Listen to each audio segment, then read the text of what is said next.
We hold these truths to be self-evident, that all men are created equal. These are the most powerful and important words in American history. These words matter because for 239 years, people have done their damnedest to make America live up to their meaning. This same spirit drives us at the ACLU, pushes us to work no matter what to guarantee everyone's rights. My fellow ACLU members and most welcome guests, we've experienced so much success this year, here in the Southland, across California, and throughout the nation. The ACLU convinced LA County to stop jailing thousands of people with mental illness and to treat them in community health settings that are more effective and humane.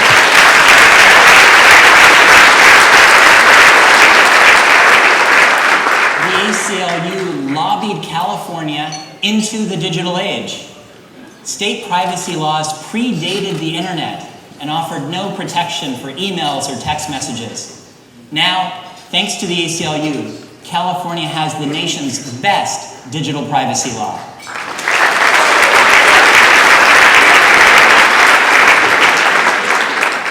And as you heard, the ACLU, our honorees, and our partners fought a long 44-year battle to establish marriage equality.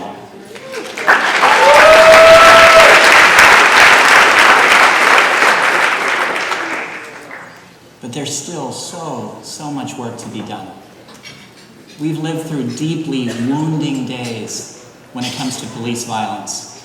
And this is what I'd like to talk about tonight. So far this year, police in the US have killed 965 people. You can see their names on the screens.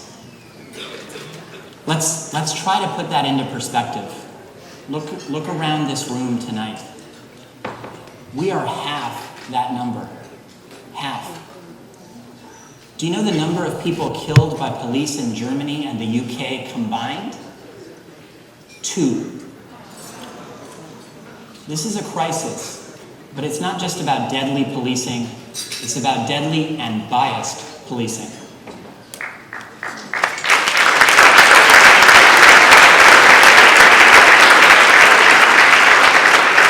I could cite many brutal facts. I could tell you that 1 in 5 people killed by police were unarmed. I could tell you that people of color make up less than 38% of the population, but a startling 2/3 of the unarmed people killed by police. I could tell you that just this year, police have shot and killed an unarmed black man every 5 days. But you don't need statistics to know the painful reality.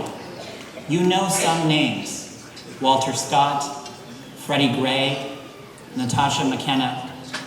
You remember some much better than others because you've seen sickening images of their arrest or their final moments on earth. These deaths show just how painfully far our nation remains from equality. And they bring us back to the very same crossroads over and over again. Are we going to accept a deeply divided nation where only some can trust the police? Are we willing to accept that growing up black in this country often means vulnerability to the brutality of racism, even by police, and even at school? Will we put an end to the senseless killing of our own people? My friends, I know that you know the answer is clear. We cannot remain coldly silent and ignore what's happening. We all bear responsibility for what the police do. Our society gives police tremendous power over people's lives. They act in our name. When they kill, they act in our name. What can we do? That's always the question, right? Well, we need to speak up, to make clear we are deeply disgusted with how often police kill. We need to speak up to make clear we have the right, the obligation to condemn police brutality. We need to speak up to challenge the conspiracy of silence around police abuse. We need to take on those forces that keep police beyond scrutiny. that accuse anyone who calls for police reform of being anti-police. There is a world of difference between demanding accountability and declaring a war on cops. And we cannot be bullied into silence.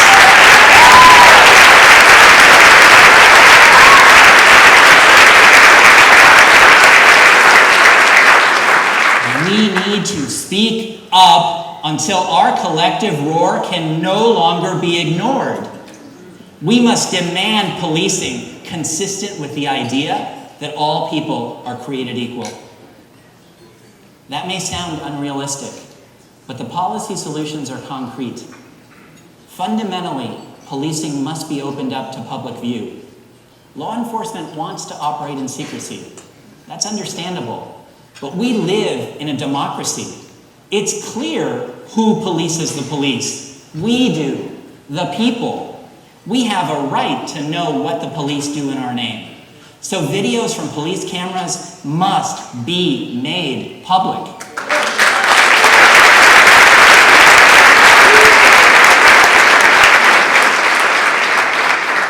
Case in point, on March 1st, LAPD officers shot and killed Charlie Canang.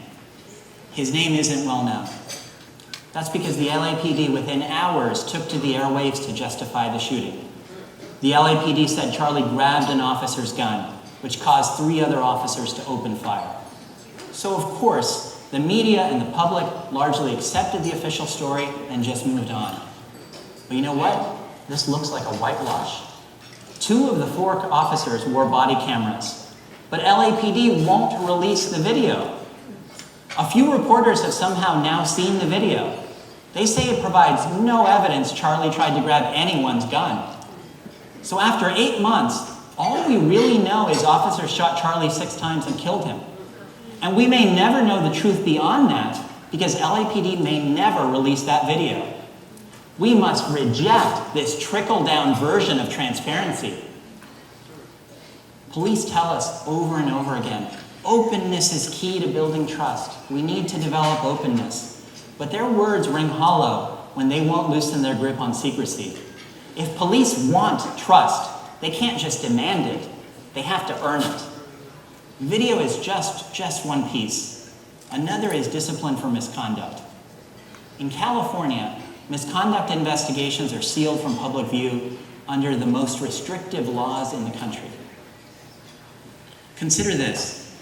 If an engineer working for the State Department of Transportation gets disciplined for, say, using his work truck and computer for personal business, that's open to the public. But if a police officer gets disciplined for choking a man to death, that's hidden.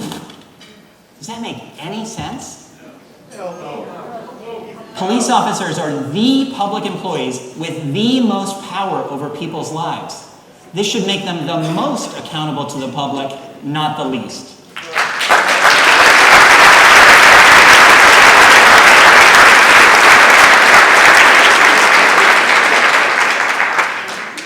Now, according to a statewide poll, these key reforms that I've laid out enjoy support from 3 out of 4 California voters.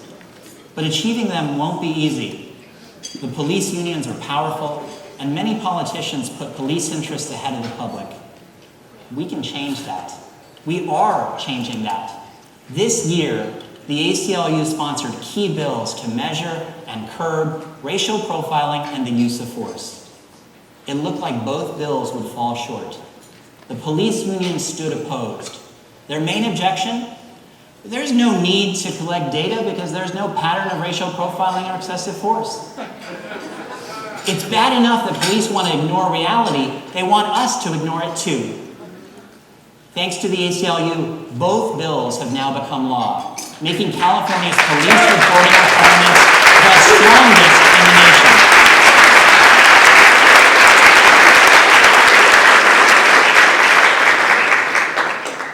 Now, don't get me wrong. The ACLU doesn't always get Sacramento to do the right thing. But that's when we have to be resourceful in protecting people's rights. If police won't release their videos of misconduct, well, we'll just have to make it easier for people to take, preserve, and publicize their own video. We want the police to know The whole world is watching. Take a look.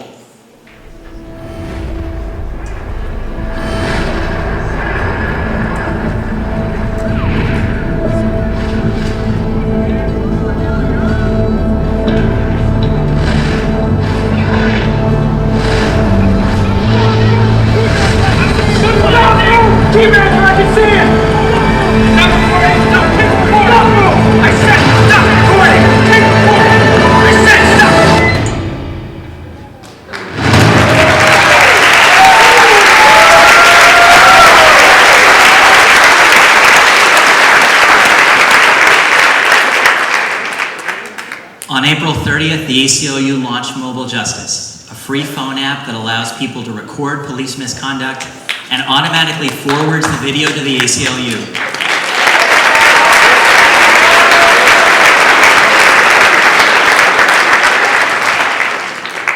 Our bold ambition to have 100,000 people download the app in 12 months. Well, I think we struck a chord. In just 6 months, almost 180,000 people have now downloaded Mobile Justice.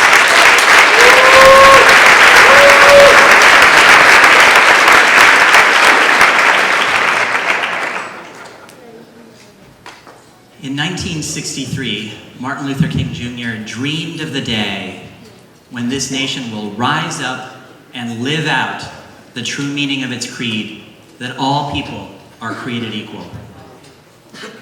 Now that day hasn't come yet, but we have to remember, before laying out his vision, Dr. King called people to action by describing what he called the fierce urgency of now. Now is the time to make real the promises of democracy. Now is the time to lift our nation from the quicksand of racial injustice to the solid rock of brotherhood. Now is the time to make justice a reality for all of God's children.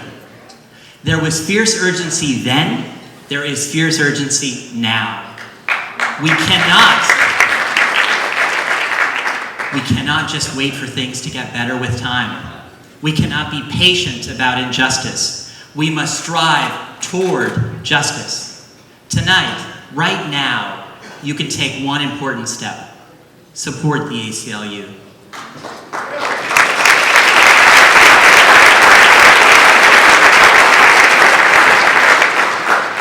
For nearly 100 years, the ACLU has worked to make sure the promise of equality covers everyone. Those intentionally left out at the nation's founding, and those who weren't even considered for protection. That's because the ACLU knows two things. We all deserve equal rights, and we are all connected. The struggle of people of color to live in freedom without fear is our struggle. The fight of women to get equal pay for equal work is our fight. The battle of gay, lesbian, and transgender people to be protected from being fired because of who they are is our battle. The future of poor people, immigrants, and people with disabilities, their future is our future.